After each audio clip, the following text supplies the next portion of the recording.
Hello दोस्तों, स्वागत है आप सभी का एग्जाम बी में। सो गाइस, सबसे इंपॉर्टेंट चीज यहाँ पे क्या है, मैंने आप लोग को बताया था यूपीएससी ईपीएफओ का एग्जाम बहुत ही जल्द आपको अब देखने को मिलेगा। यहाँ पे आपके पास समय कम है और हमने जो यहाँ पे पॉलिटी एंड गवर्नेंस की सीरीज को चलाया था, आज हमारा उसका ये 5वां पार्ट है। आई होप आप लोगों ने 4 के 4 पार्ट देख लिए होंगे, क्योंकि मैं वो क्वेश्चंस वही लाता हूँ जो क्वेश्चंस आपको मैंने यूपीएससी में से ही लेके आया, जैसे कि सीडीएस हो गया, जैसे कि और भी एनडी के एग्जाम हो गए, वहां से मैं उन क्वेश्चंस को लेके आया हूं ताकि क्वेश्चंस आपको वही मिले जो कि यूपीएससी ने पूछे हुए हैं। ठीक है, तो ये चीजें आपके लिए इंपॉर्टेंट, आपको वही चीजें पढ़नी है जो कि यूपीएससी पूछता है। आपको पता लगेगा कि भाई पैटर्न क्या है क्वेश्चन का, तो वहां पे जानने में ये भी ईजी रहता है। ओके, तो यहाँ पे सबसे इंपॉर्टेंट चीज हमारा पहला क्वेश्चन देखिए, ये है हमारा which of the following state have bicameral legislature. देखो, जैसे संसद है ना, जिसकी मैं बात बताऊं यहाँ पे पार्लियामेंट की, तो यहाँ पे जब हम बात करते हैं पार्लियामेंट की, तो यहाँ पे 2 हाउस है, एक हाउस अपर हाउस, एक है लोअर हाउस। अपर हाउस होता है हमेशा राज्यसभा और ये होता है हमेशा लोकसभा, जिसको हम बोलते हैं काउंसिल ऑफ स्टेट और इसको हम बोलते हैं house of the people, house of HOP बोलते हैं और सीओएस बोलते हैं। तो ये हो गया, तो ये 2 चीज से मिलकर बनी है संसद और बीच में प्रेसिडेंट होता है, ये आप यहाँ पे ध्यान दो। लेकिन अगर हम राज्य की बात करें तो राज्य में कई बार जो राज्य का, जिसको हम बोलते हैं स्टेट लेजिस्लेचर, ठीक है, यहां पे ना कई बार आप समझना इस चीज को कि हम लोग क्या बोलते हैं, विधानसभा यानी कि लेजिस्लेचर और विधान परिषद, और यही चीज यहाँ पे किससे आएगी, परिषद आएगी। ये वाला, इस चीज को यहाँ पे ध्यान दो, विधानसभा एंड विधान परिषद। कई जगह पे ना ये मैक्सिमम जगहों पे नहीं है, सिर्फ 6 राज्यों पे ही आपको 2 हाउस मिलेंगे, बाकी जगह सिर्फ एक ही हाउस है और राज्यपाल होता है। तो यहाँ पे आपको मैं बता दूं कौन कौन सा है। जेएनके तब तक था जब तक वो एक क्या था, सेपरेट स्टेट था, या फिर आप बोल सकते हो कि अलग से उसको एक पावर दी गई थी। तो यहाँ पे ध्यान दो, सिर्फ क्या क्या है, यूपी, बिहार, महाराष्ट्र,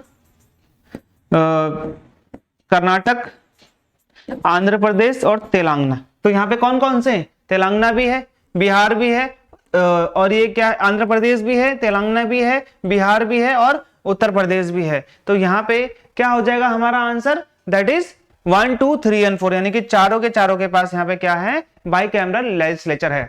अब यहाँ पे पूछ रहा है by which one of the following constitutional amendment act was article 21A, right to education जिसको हम बोलते हैं ना, आर्टिकल 21A को हमने किस में जोड़ा था, फंडामेंटल राइट्स में जोड़ा था। फिर बाद में हमने इसको फंडामेंटल ड्यूटीज में भी जोड़ा एज द 11th ड्यूटी, फिर बाद में हमने इसको डीपीएसपी में भी जोड़ा। Okay, directive principle of state policy. तो ये तीनों में है। फंडामेंटल हमने कहां से लिए हैं, फंडामेंटल राइट्स यूएसए से लिए हैं। भारत में वर्तमान में आपको 6 फंडामेंटल राइट्स देखने को मिलेंगे। ओके, तो यहाँ पे ध्यान दो कि जो आर्टिकल 21A है, ये 86th अमेंडमेंट एक्ट 2002 के तहत भारत में लाया गया था, जिसमें आप एक चीज को यहाँ पे ध्यान देना कि ये जो है 6 साल से 14 साल तक के बच्चे को मुफ्त एवं अनिवार्य शिक्षा प्रोवाइड करवाई जाएगी।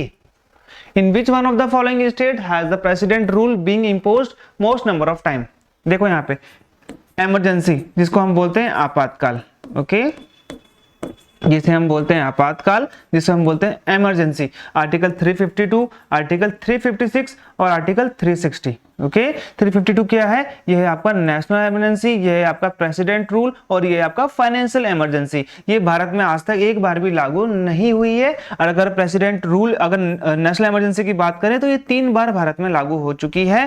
प्रेसिडेंट रूल बहुत बार लागू हो चुका है। अब ये कैसे होता है, जो राज्यपाल होता है राज्य का, वो प्रेसिडेंट को क्या करता है, सिफारिश भेजता है कि जो राज्य में जो संवैधानिक तंत्र है, जिसे हम बोलते हैं कॉन्स्टिट्यूशनल मशीनरी, इसका उल्लंघन या फिर ये सही से काम नहीं कर पा रही है, प्रेसिडेंट अपना क्या लगाएंगे, यहाँ पर प्रेसिडेंट रूल लगाएंगे।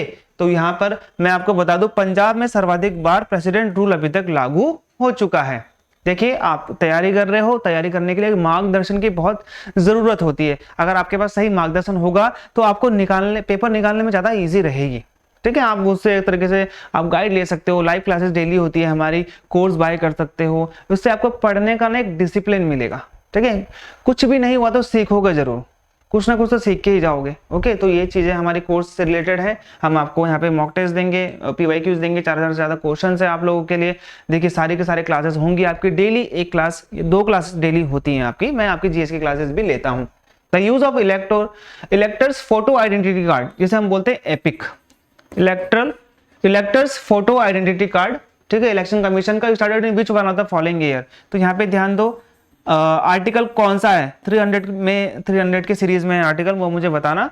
अगर मैं बात करूं भारत के पहले मुख्य चुनाव आयुक्त, चीफ इलेक्शन कमिश्नर, तो वो कौन थे?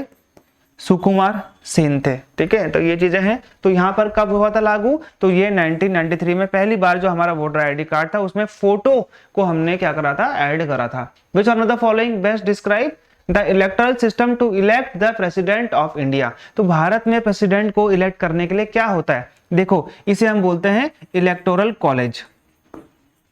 जिन्होंने पढ़ा होगा उन्हें पता होगा, इलेक्टोरल कॉलेज बोलते हैं। इसमें कहां के मेंबर आते हैं? एक तो मेंबर लोकसभा के, फिर राज्यसभा के। वो कौन से मेंबर होते हैं? ये मेंबर होते हैं कौन से? इलेक्टेड मेंबर, याद रखना, इलेक्टेड। नॉमिनेटेड यहाँ पे 12 होते हैं ना, तो ये नहीं आएंगे, इलेक्टेड मेंबर्स हैं। और ध्यान देना, राज्य की विधानसभा जितने भी एमएलए होंगे ना, उन सभी के मेंबर्स भी यहाँ पर राष्ट्रपति को चुनने के लिए वोट करेंगे। अब ये वोट कैसे होता है? ये होता है proportional representation and single transferable vote system. देखो यहाँ पे मान लो 3 लोग खड़े हुए, तो मैं क्या करूंगा कि जब मैं वोट दूंगा, मैं एक विधायक हूं या फिर मैं एक सांसद हूं, तो मैं यहाँ पे ना रैंकिंग दूंगा। मान लो मैं इस वाले व्यक्ति को, 1 वाले व्यक्ति को मैं 2nd नंबर पर रखना चाहता हूँ, 3rd वाले व्यक्ति को मैं 1st पर रखना चाहता हूं। तो ऐसे करते हुए मैं ये कह दूंगा रैंकिंग दूंगा। तो मान लीजिए पहला वाला व्यक्ति अगर नहीं जीतता है, उसको इतने बहुमत नहीं मिलता है, तो 2nd वाले व्यक्ति का वोट देखा जाएगा। तो इसे हम बोलते हैं प्रोपोर्शनल रिप्रेजेंटेशन। ओके, तो ये आपका बी हो गया। विच one of the following statement above money bill is not correct, जिसे हम बोलते हैं धन विधेयक। ये हमारा क्या है? ये हमारा है धन विधेयक, ठीक है, ये हमारा धन विधेयक है। Money bill can not be introduce in the council of state. बिल्कुल ठीक है कि भाई ये आपने बताना इनमें से सही नहीं है, तो ये सही कौन सा नहीं है? तो बिल्कुल काउंसिल ऑफ स्टेट में इंट्रोड्यूस नहीं करा था। The council of state has no power to reject और आर्म द मनी बिल, बिल्कुल ठीक है। The speaker of the Lok Sabha has the sole and final power deciding whether the bill is money bill और not. हाँ, यहाँ पे बिल्कुल जो लोकसभा का अध्यक्ष होता है, लोकसभा अध्यक्ष के पास पूरी की पूरी ताकत होती है, शक्ति होती है कि वो किसी भी बिल को मनी बिल या फिर उसको मनी बिल से हटा भी सकता है। The council of state has no power to discuss the money bill. तो यहाँ पे देखो सबसे इंपॉर्टेंट चीज यहाँ पे क्या है? अब देखोगे आप कि यहाँ पर ना डिस्कस करने की पावर है, यहाँ पे नो लिखा हुआ, लेकिन उनके पास पावर है कि वो डिस्कस कर सकते हैं। डिस्कस नहीं भी करेंगे तो मैं आपको बता दूं 14 दिन, 14 डेज के अगर अंदर में काउंसिल ऑफ स्टेट से मनी बिल नहीं आता है तो उसको स्वतः ही वहां से पास माना जाता है। ओके, तो ये वाला बिल्कुल गलत है, तो ये वाला आपका आंसर होगा। विच one of the following is not a category under which the president of India nominate member of parliament. अब देखिए क्या होता है, मैं आपको दोबारा से समझा देता हूं। संसद, ठीक है, जैसे हम बोलते हैं पार्लियामेंट, ये शब्द हमने कहां से लिया है? यूएसए से लिया है। अगर मैं बात करता हूं यहाँ पर संसद की, तो लोकसभा और राज्यसभा। देखो क्या होता था 2020 तक यहाँ पे ना 2 सांसद आते थे, जो कि आते थे एंग्लो इंडियन कम्युनिटी, जिनको नॉमिनेट करता था कौन? प्रेसिडेंट नॉमिनेट करते थे। अब राज्यसभा में ना क्या होता है कि संविधान में यह बोला गया है कि 250 मेंबर्स होंगे राज्यसभा में, जिसमें से 200 जो होंगे 38 वो आएंगे किससे? इलेक्ट होकर, इनडायरेक्टली, ओके, और 12 आएंगे नॉमिनेट होकर। लेकिन ऐसी वास्तविक स्थिति नहीं है। वास्तविक स्थिति क्या है? 245 की, जिसमें 233 इलेक्ट होके आते हैं और 12 नॉमिनेट होके आते हैं। अब ये जो 12 नॉमिनेट होके आते हैं, इनको प्रेसिडेंट नॉमिनेट करते हैं और इनको 4 फील्ड में नॉमिनेट करते हैं। देखो कौन कौन सी? ये हो गया आपका literature, okay, science and technology, art and culture और सोशल सर्विस, ना कि स्टेट सर्विस। तो ये वाला आपका यहाँ पे क्या है? गलत है। अगला क्वेश्चन देखेंगे, which one of the following is not a provision related to the money bill. Money bill से रिलेटेड एक प्रोविजन कौन सा नहीं है? मनी बिल को हम इंट्रोड्यूस क्यों करते हैं? क्योंकि हम किसी जगह में टैक्स लगा रहे होते हैं, किसी जगह से टैक्स हटा रहे होते हैं, किसी जगह से हम लोग चीजें देख रहे, मतलब हम लोग ये चाह रहे होते हैं कि हम इसको कम ज्यादा कर दें, बढ़ा दें। ये सब चीजें टैक्स से, पैसों से रिलेटेड मनी बिल होता है। तो यहाँ पे इंपोजिशन बिल्कुल लगाना, हटाना, कम करना, चेंज करना, ये सब चीजें उसमें होती है। यहाँ पे नॉट बोला, ये प्रोविजन है। Appropriation of money out of the consolidated, बिल्कुल ये भी जरूरी है। Imposition of fines by local authority for local purpose, नहीं। ये जो लोकल अथॉरिटी का फाइन होता है ना लोकल पर्पसेस के लिए, ये तो कौन करती है आपको पता है? जिला पंचायत करती है, जिला परिषद करती है, या फिर नगर निगम करती है, या फिर वहां पे अगर नगर पंचायत है तो वो करती है। ठीक है, तो ये वाला आपका यहाँ पे गलत हो जाएगा, यही आपका आंसर है। ठीक है, अगला क्वेश्चन देखिए, आर्टिकल 19(1) क्या है? देखो यहाँ पे हमको ना 6 प्रकार के फंडामेंटल राइट्स देखने को मिलेंगे। कौन कौन से फंडामेंटल राइट्स होते हैं? पहला आता है आपका इक्वालिटी, राइट टू इक्वालिटी। दूसरा आता है freedom, exploitation, religion and right to religion and cultural right. Okay, फिर आए cultural and educational right, cultural and educational right, तो ये होगा राइट टू रिलीजन हो गया। ओके, और कल्चरल एंड एजुकेशनल राइट आपका। फिर कॉन्स्टिट्यूशनल रेमेडीज, तो यहाँ पे अंडर ये आपको फ्रीडम में मिलेगा 19 में आपको 6 प्रकार की आजादी मिलती है।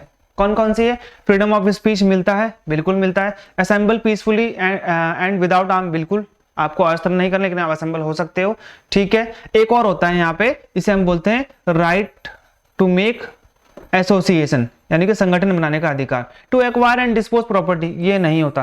प्रॉपर्टी वाला मैं आपको बताता हूँ, ये 1978 में अंडर अमेंडमेंट 44 इसको मोरारजी देसाई लेके आए थे। इसको भारत के फंडामेंटल राइट से हटाकर किसने डाल दिया? कॉन्स्टिट्यूशनल राइट में डाल दिया, हमारे कानूनी राइट में डाल दिया, अंदर आर्टिकल 300A में डाल दिया कि संपत्ति रखने का अधिकार। To move freely throughout the territory of India, बिल्कुल ये भी सही है, तो ये वाला गलत है। तो यहाँ पे क्या हो जाएगा? 1, 2 एंड 4, तो हमारा आंसर क्या हो गया? ए हमारा आंसर हो गया। लास्ट क्वेश्चन है, which one of the following statement with regard to the election commission is not correct. Election commission से रिलेटेड कौन सा यहाँ पे स्टेटमेंट गलत है? It conduct elections to the office of the vice president, बिल्कुल ठीक है भाई, ये करवाते हैं वाइस प्रेसिडेंट का। And election commission can be removed, election commissioner can be removed from his office without the recommendation of the chief election commissioner. देखिए, एक होता है चीफ इलेक्शन कमिश्नर और फिर इसके नीचे 2 होते हैं इलेक्शन कमिश्नर। भारत में 2 होते हैं इलेक्शन कमिश्नर, एक होता है चीफ इलेक्शन कमिश्नर, 3 मेंबर की कमेटी होती है, एक तरीके से एसोसिएशन होता है। अब यहाँ पर ना अगर किसी एक को हटाना है इन दोनों में से, तो यहाँ पे चीफ इलेक्शन कमिश्नर रिकमेंड करेगा प्रेसिडेंट को कि इसको हटाया जाए। तो यहाँ पे लिखा हुआ है कि कैन बी रिमूव्ड विदाउट, तो विदाउट नहीं होगा, विद होगा। ओके, तो यहाँ पे आपका बी वाला ही राइट आंसर है, मतलब कि ये आपका गलत है। तो ये 10 क्वेश्चन आपने देखे, ये सीडीएस के क्वेश्चन है जो कि पूछे गए थे। यूपीएससी के क्वेश्चन भी मैंने इसमें ऐड करे हैं। तो ऐसे ही आप लोगों ने जो बाकी पार्ट्स है वो भी देख लेने हैं, ताकि आपकी जो तैयारी है अपने आप चेक कर सकते हैं कि आप कितने तैयार हो। तो मिलते हैं हमारे अगले वीडियो में, तब तक के लिए गुड बाय।